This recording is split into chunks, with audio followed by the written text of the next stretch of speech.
It hit me like a freight train on that rainy Tuesday evening in Seattle. The text from my mom glowed on my phone screen. Please don't come. We want a peaceful wedding without any issues. No call. No explanation, just those cold words.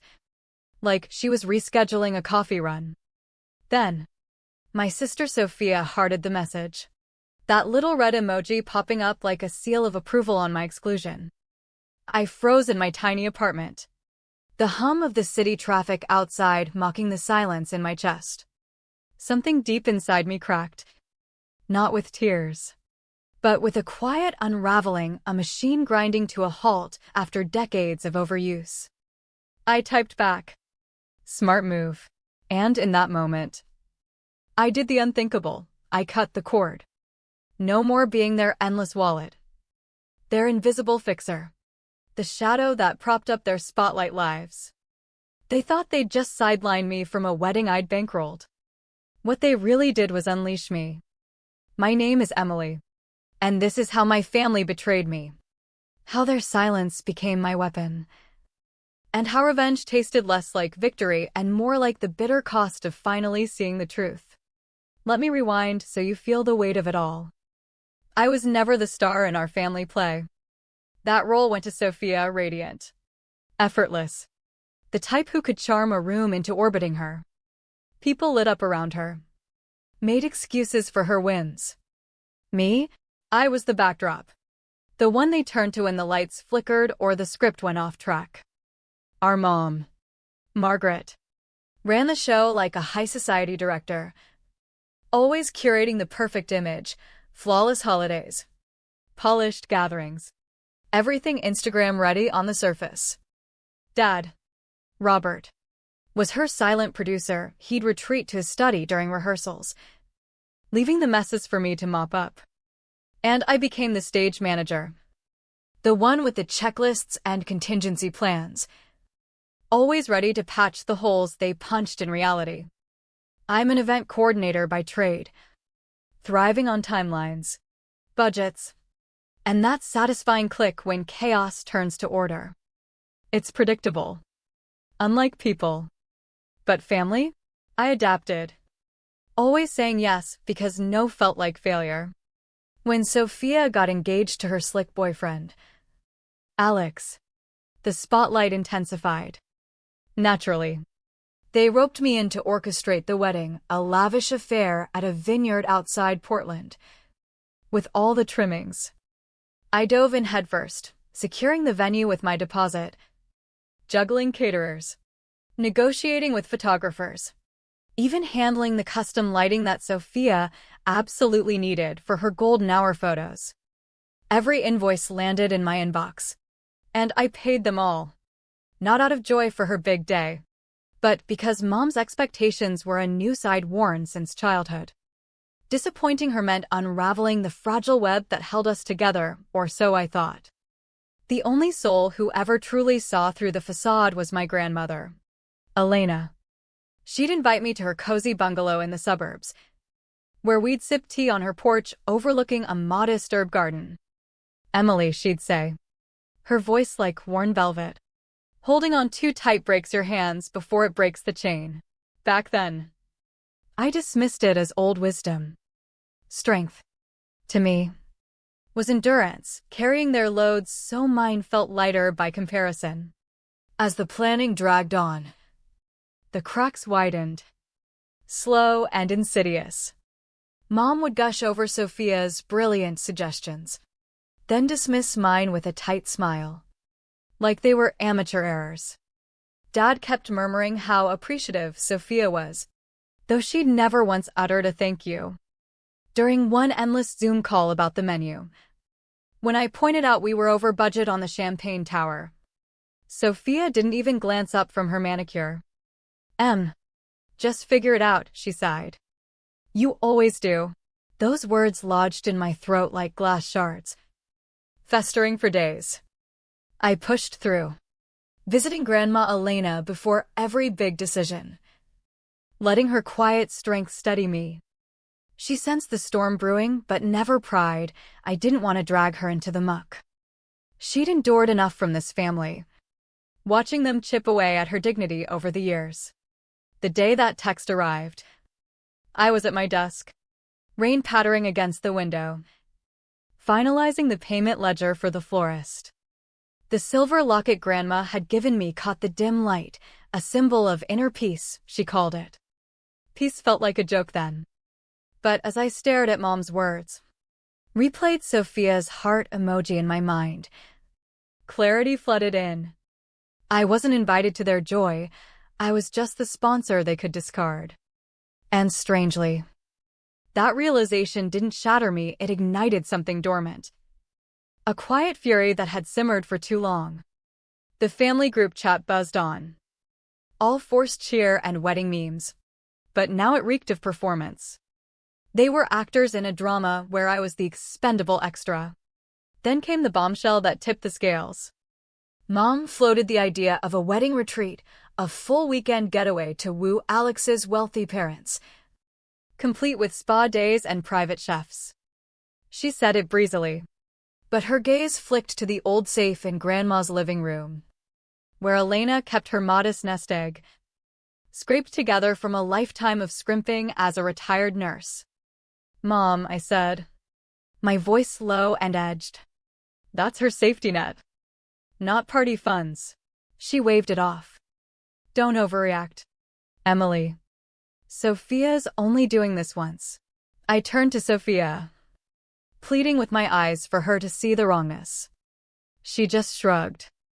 It's sitting there unused. Grandma won't mind. My gut twisted, they'd discuss this. Plotted it behind closed doors. Treating Grandma's hard-earned security like loose change. Betrayal burned hotter than ever. Not just for me, but for the woman who'd raised us all with quiet sacrifice. A few days later, I drove Grandma to her dress fitting for the wedding. As she stood before the mirror, fussing with the hem, she murmured, I overheard your mother. They're reshaping things without you. Her words trembled, laced with a pain that mirrored my own. Before I could respond, the seamstress bustled in, shattering the moment. But it lingered, festering. 2 days after, the final straw snapped. I swung by Mom's house to drop off the updated rehearsal itinerary. Sophia lounged on the sofa, thumbing her phone. Oh, didn't expect you, she muttered, barely looking up like I was an intruder in my own family script. Mom swept in from the kitchen. We're tweaking the seating. Sophia's version is superior. Superior. Not collaborative. Not helpful, just better because it wasn't mine. Then Sophia's screen lit, Mom's uninvited text. And I watched her tap that hard again. Right there. Indifferent. It's better this way. She said coolly. We all think so. All. The word echoed. A knife twist. Grandma's whisper resurfaced. They're reshaping without you. This wasn't oversight, it was orchestrated erasure. A calculated push to the margins. That night, alone in my apartment, I pulled up the wedding ledger on my laptop. Rows of charges stared back, deposits, installments, adjustments, all in my name. All from my accounts. For years, I'd convinced myself it was love, support, family duty. But now, it screamed exploitation. My phone pinged Sophia, forwarding her improved chart. Mom prefers this. No gratitude. No acknowledgement of my sweat. I shut the laptop. Calm washing over me like cool rain. No tears. No rage, just resolve. I messaged Mom privately, smart move. Then you'll handle the bills yourselves. Send. The ensuing quiet was profound. A void where their demands once echoed. I reopened my computer. Methodic now. Every contract bore my signature, venue, caterers, decor. All routed through me. They'd assumed control. But the power was mine. I emailed each vendor crisp. Professional, cancel all services. Refund pending payments. No further authorizations. Not vengeance, but reclamation. As confirmations rolled in, a strange peace settled. Alignment between my heart and actions. Midnight brought a soft knock. Grandma Elena. Her face etched with worry. She sat, hands clasped. They've wounded you deeply, she said. But you don't have to bear their weight forever. Her tremor unlocked my own suppressed grief. We'd both been their casualties. Loved conditionally. Drained silently. I gripped her hand. I'm choosing freedom. Grandma. For us. She nodded, eyes gleaming with unspoken pride. When they land, we'll face them together. Her words fortified me. The morning their flight touched down felt charged. The airport bustle a distant hum. Grandma fidgeted at my kitchen table, napkin twisting in her fingers. I brewed coffee to steady my nerves. The impending confrontation looming like a storm cloud. No text from them predictable, since I only mattered in crisis. But today, the crisis was theirs. Ready? Grandma asked. I was. We arrived early, our lawyer, Marcus, joined us near arrivals, sharp-suited. Unflappable. Documents are solid, he assured. They'll initiate contact. Stay grounded. Grounded amid their rewritten narratives. I thought. Grandma's hand in mine was my tether. The doors whooshed open. Weary travelers emerged. Then them, Mom striding ahead. Posture impeccable. Like a conqueror returning. Sophia trailed. Luggage bulging. Alex lagged. Eyes on his screen.